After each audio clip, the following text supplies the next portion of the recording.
Baik, selamat siang. Konnichiwa, minasan. Pada kesempatan ini saya akan membahas materi dari cybersastra, yaitu mengenai sastra terapan. Nah, sastra terapan adalah materi yang berkaitan bagaimana sastra memberikan kontribusinya terhadap ilmu-ilmu yang lain. Nah, pada semester-semester yang lalu, Minasa sudah belajar berbagai teori sastra ya. Ada strukturalisme, ada belajar psikologi sastra, sosiologi sastra, kemudian kita juga belajar eh, apa semiotika, stilistika. Nah, pada sastra terapan ini kita akan belajar mengenai sastra lebih dalam lagi, sastra yang digunakan untuk mengkaji masalah atau mengkaji hal-hal yang ada di sekitar kita. Jadi lebih aplikatif seperti itu. Oke, yang pertama kita akan belajar mengenai sastra pariwisata. Nah, sastra pariwisata itu apa? Nah, ini binatang bisa melihat ya, contoh misalkan produk dari sastra pariwisata, misalkan ada lagu Bengawan Solo. Ya, Bengawan Solo itu binatang sudah pasti dengar ya, lagu Bengawan Solo seperti apa. Nah, lagu Bengawan Solo tersebut menceritakan sebuah lagu ya, sebuah lagu yang mendeskripsikan atau yang di dalam lirik lagunya mendeskripsikan atau mempromosikan ya tentang Bengawan Solo. Sehingga apa? Orang yang mendengar lagu Bengawan Solo itu akan memiliki eh, pikiran-pikiran yang imajinatif terhadap Bengawan Solo. Pandangan-pandangan imajinatif tentang Sungai Bengawan Solo. Kemudian, nah, kalau minasang pengen lebih menggali lagi ya, memiliki ketertarikan terhadap studi eh, sastra pariwisata atau wisata sastra, minasang bisa membeli buku tersebut. Kita lanjutkan lagi. Nah, secara definisi, sastra pariwisata adalah ketika sebuah karya sastra yang sangat populer di dalamnya dikisahkan tempat atau peristiwa yang menarik dalam karya sastra tersebut. Jadi, kita bisa menggunakan karya sastra pariwisata itu dalam sebuah produk, atau kita bisa mengkaji sebuah produk yang mungkin itu tidak terlihat sastra pariwisatanya, tetapi kita bisa mengkaji aspek-aspek pariwisata apa yang ada di dalam sebuah karya sastra tersebut.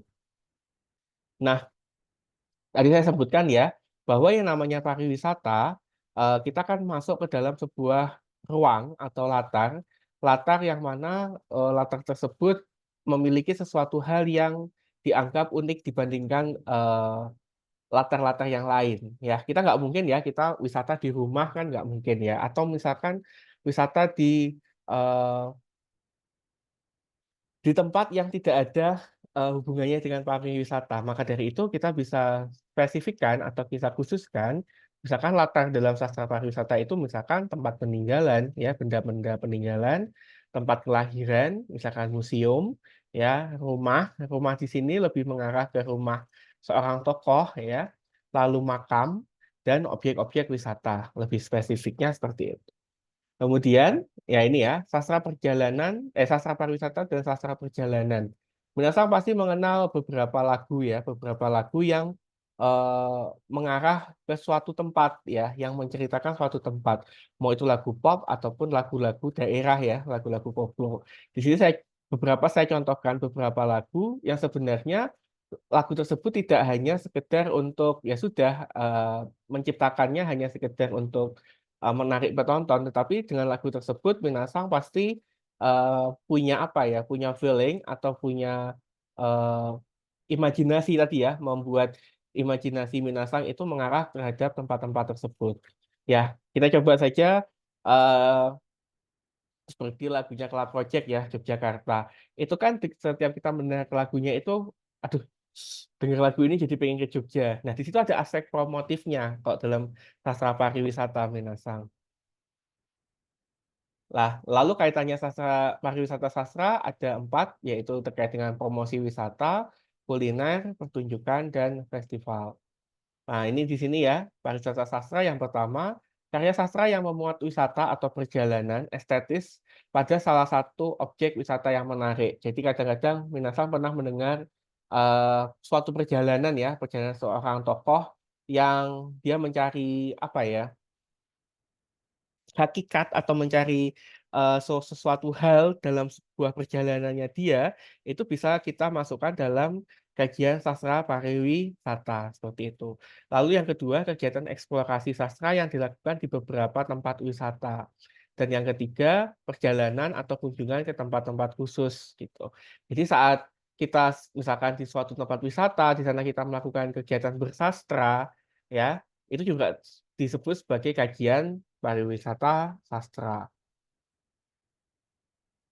Nah, kriteria perjalanan pada pariwisata sastra itu ada 4. Yang pertama, kegiatan perjalanan estetis ya. Perjalanan yang estetis itu perjalanan yang seperti apa? Apakah perjalanan yang indah ya? Perjalanan yang estetis itu adalah perjalanan yang memiliki nilai, bukan hanya sekedar perjalanan ya, tetapi perjalanan yang ditangkap memiliki momen-momen khusus atau momen-momen tertentu. Yang kedua, dilakukan secara sukarela, maksudnya dilakukan secara sukarela itu tidak ada paksaan dari sebuah tokoh untuk melakukan sebuah perjalanan. Yang ketiga, bersifat sementara, jadi tidak, apa namanya, tidak berlangsung ya, perjalanan tersebut tidak berlangsung secara lama. Eee, Kemudian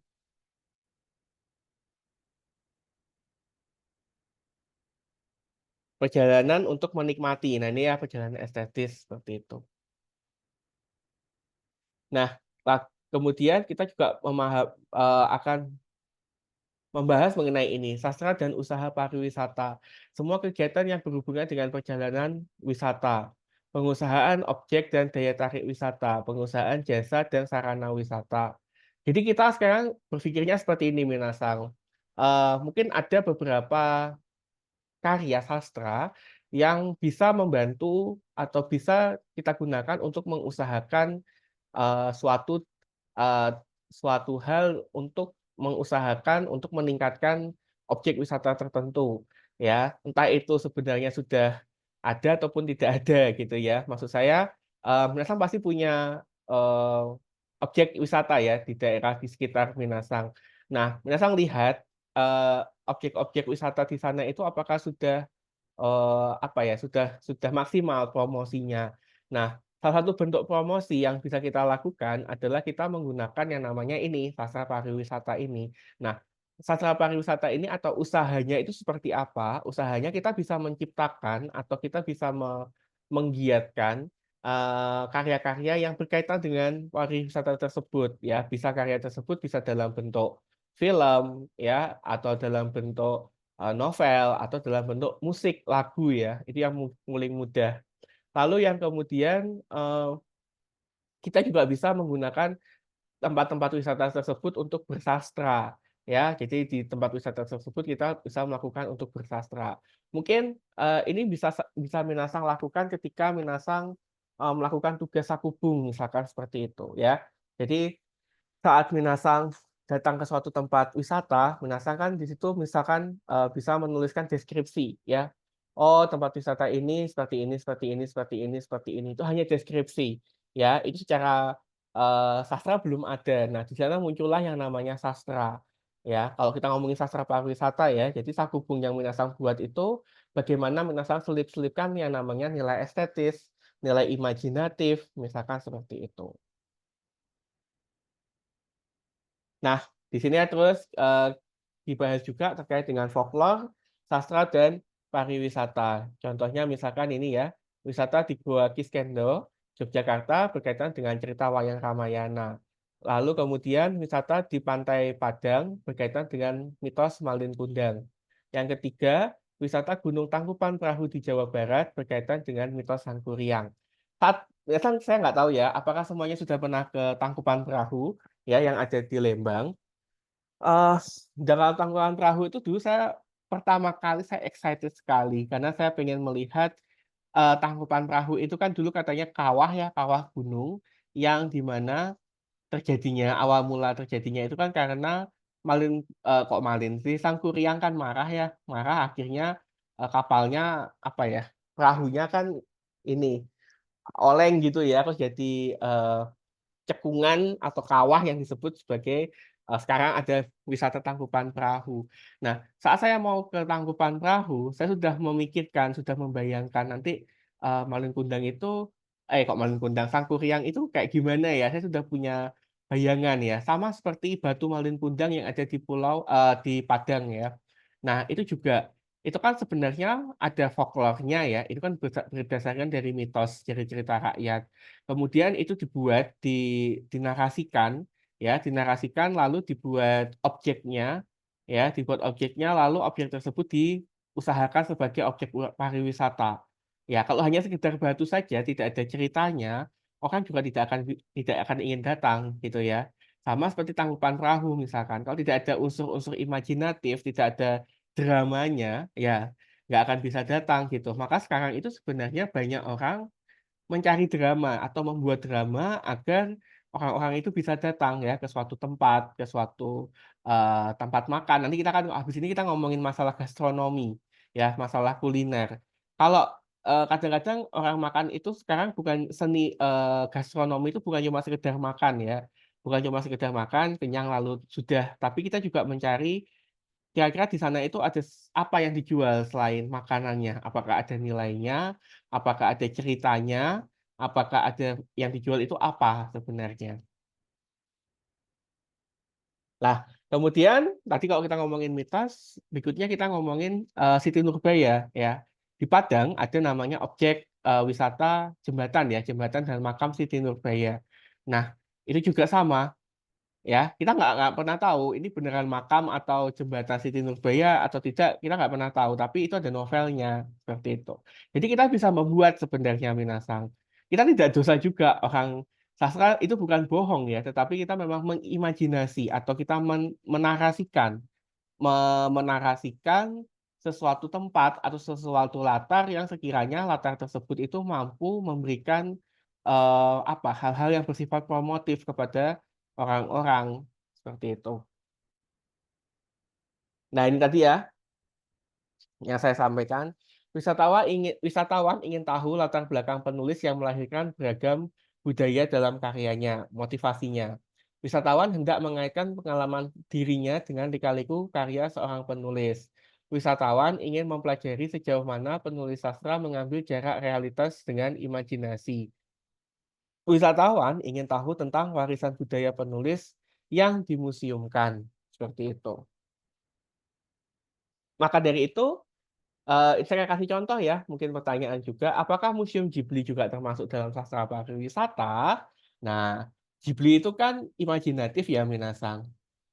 Nah, kira-kira kalau ada museumnya, Museum Totoro misalkan ya, di situ ada eh, Chihiro, misalkan tokoh-tokohnya ya, ada tempat-tempat estetis ya pasti ya, karena di Ghibli saya rasa pasti banyak tempat-tempat yang estetis dan itu direalisasikan ya, jadi imajinasi-imajinasi tersebut direalisasikan oleh kelompok seseorang agar tempat tersebut ada ceritanya gitu. Nah, itu kira-kira orang pasti akan berminat ya, akan datang gitu. Nah, setelah sastra pariwisata, kita move ke gastronomi sastra. Kalau tadi hubungannya sastra dengan wisata ya, objek wisata, sekarang hubungan sastra dengan gastronomi atau kuliner. Nah, gastronomi sendiri punya arti apa sih ya? Seni menciptakan, menyiapkan hidangan yang lezat, tata boga, ya, ilmu makanan atau kuliner. Nah, ini juga ya, kalau minasang pengen lebih mendalami tentang gastronomi sastra. Lalu hubungan gastronomi sastra dengan sastra ya, representasi makanan, ya, kuliner dalam sastra, kuliner sebagai simbol retorika, kuliner sebagai simbol budaya masyarakat. Nah, ini ada salah satu film yang nanti mungkin Minasang bisa baca, bisa tonton ya. Ada filmnya Dian Sastro, judulnya Aruna dan Lidahnya. Nah, dalam film ini Dian Sastro sebagai seorang eh, dia itu moodnya beda-beda saat dia sedang makan Minasang. Jadi saat eh, tokoh saya lupa Aruna ya namanya, tokoh Aruna ini makan mengkonsumsi sebuah makanan, dia itu memiliki mood yang berbeda-beda gitu. Jadi eh saya agak lupa juga ya. Jadi filmnya ini juga tentang flu apa ya, flu burung kalau nggak salah waktu itu. Saya agak lupa juga. Nanti silakan Minasang tonton. Lah, lalu ini minasang, ini apa sih nasi pecel ya?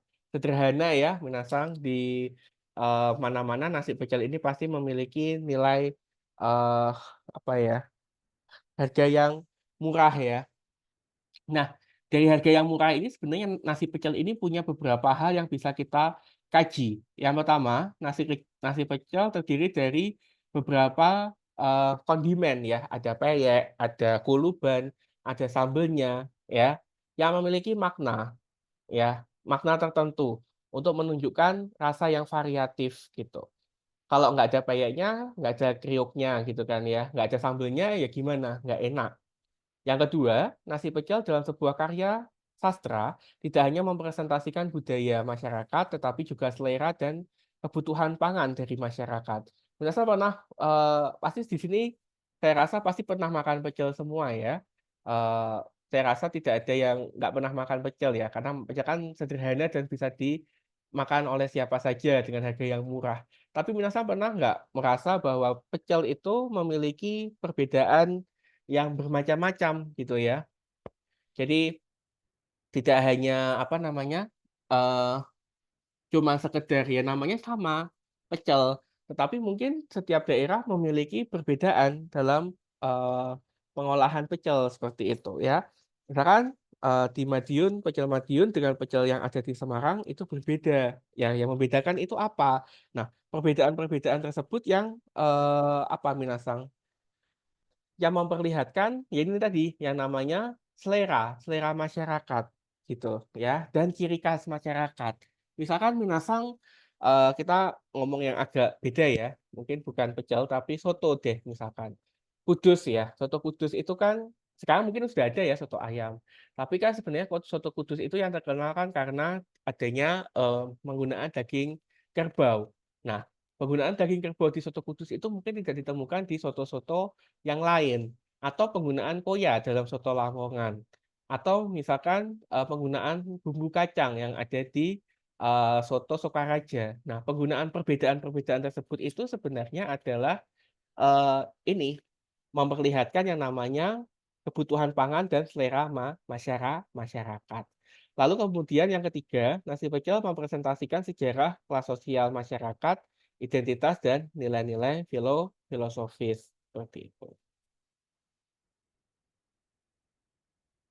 Ya, proses kulinari itu minasang kalau kita ngomongin masalah kuliner bukan saat kita makan aja ya, tetapi bagaimana makanan tersebut diolah, ya dari padi ke nasi, terus makanan tersebut dimasak ya prosesnya seperti apa, metodenya bagaimana, alat-alat yang digunakan seperti apa. Yang ketiga, makanan tersebut dihidangkan dengan tampilan yang seperti apa, apakah dibungkus daun apa ya, apakah dimodel ditaruh di atas piring, itu kan berbeda-beda dan bagaimana cara kita menikmati, ya. Sama saat kita makan soto itu tadi, ada yang orang suka makan soto tuh harus dengan jeruk nipis, dengan tambahan kecap, dengan tambahan sambal. Tapi ada juga orang yang makan soto tidak dengan tambahan apa-apa. Nah, itu juga nanti masuknya ke psikologis juga ya, bagaimana, orang tersebut menikmati makanannya. Nah, semua ini itu dapat diimajinasikan, dapat diestetiskan menggunakan sastra. Minasang kalau ada waktu, saya nggak promosi ya, tetapi ini salah satu juga warisan Nusantara yang harus Minasang tonton ya, dan sangat seru sekali, apalagi kalau Minasang suka kuliner. Minasang tonton deh di YouTube ya, ada yang namanya Kita Rasa, ya, nanti itu ada yang, eee, host acaranya itu Chef Juna sama Renata ya, itu juga bagus ya. Jadi mereka keliling ke Indonesia, mereka menikmati makanan-makanan Nusantara dengan ceritanya ya, dengan ada bumbu dramanya. Ya maksudnya bumbu drama itu bukan seolah-olah mereka akting berdrama gitu, enggak, tetapi setiap makanan itu pasti punya ceritanya masing-masing. Atau, saat Minasang ke Bali deh ya, sekarang mungkin yang di Jepang kayak gitu ya. Saat Minasang atau mungkin di hari-hari besar, hari-hari ulang tahun atau hari-hari raya keagamaan tertentu, pasti di situ ada yang namanya makanan-makanan khusus. Nah, makanan-makanan khusus ini mungkin satu keluarga dengan keluarga yang lainnya cara pengolahannya berbeda. Nah, cara pengolahannya berbeda kenapa? Karena ceritanya pun juga berbeda.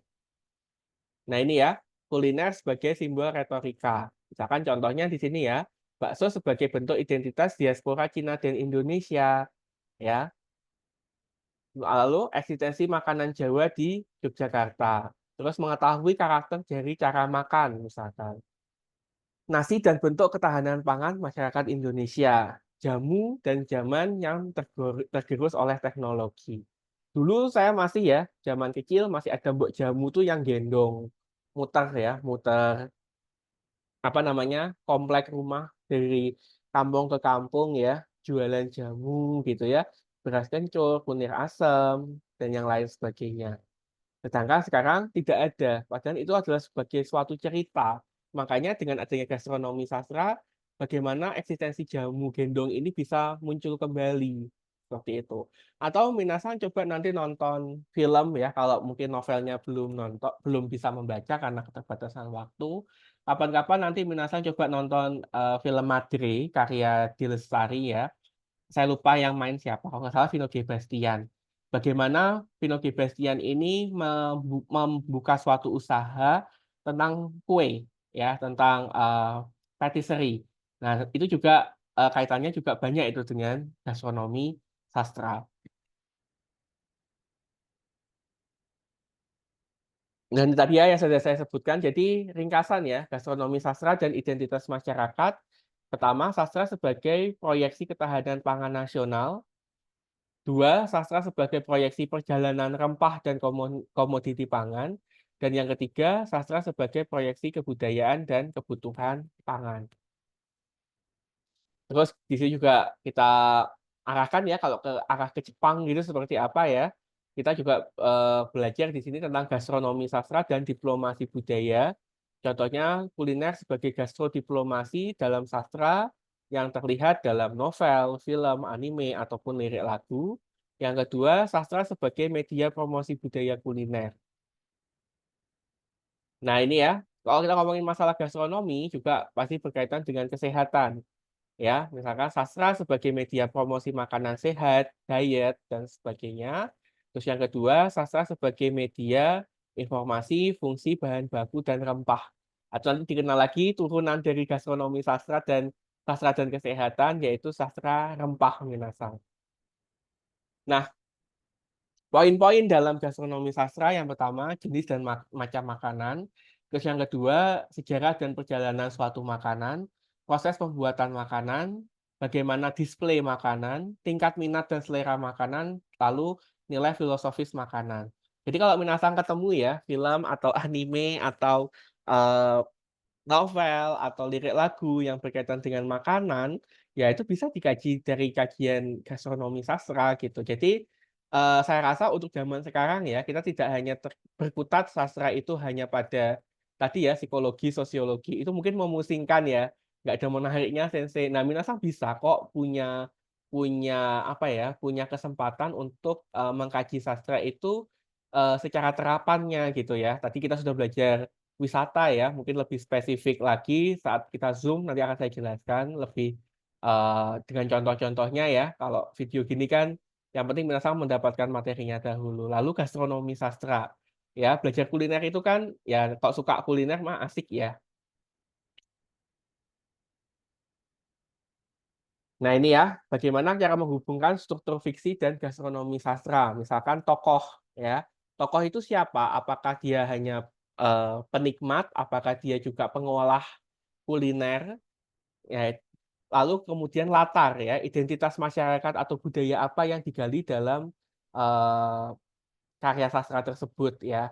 Apakah makan makanan peranakan, apakah makanan-makanan asli Jawa, apakah makanan-makanan Western. Kalau Jepang apa nih? Apakah makanan-makanan Jepang yang apa namanya pada umumnya atau makanan-makanan yang memang tidak kita lihat gitu ya. Maksudnya tidak common sih ya, tidak umum. Nah, itu sedikit materi minasang terkait dengan sastra terapan, yaitu tentang pariwisata sastra atau sastra pariwisata dan sastra gastronomi. Minggu depan kita akan masuk pada apa ya, saya masih memberikan satu, ini lagi ya, satu apa namanya, eee, satu video lagi terkait dengan ekranisasi, karena kalau kita belajar cyber sastra, saya tidak ngomongin masalah ekranisasi kok kayaknya kurang gitu ya, kurang mantap. Jadi nanti saya akan, berikan satu lagi video terkait dengan ekranisasi, atau alih wahana secara, detail ya, mudah-mudahan. Baik minasang, saya akhiri materinya. Otsukare sama desu.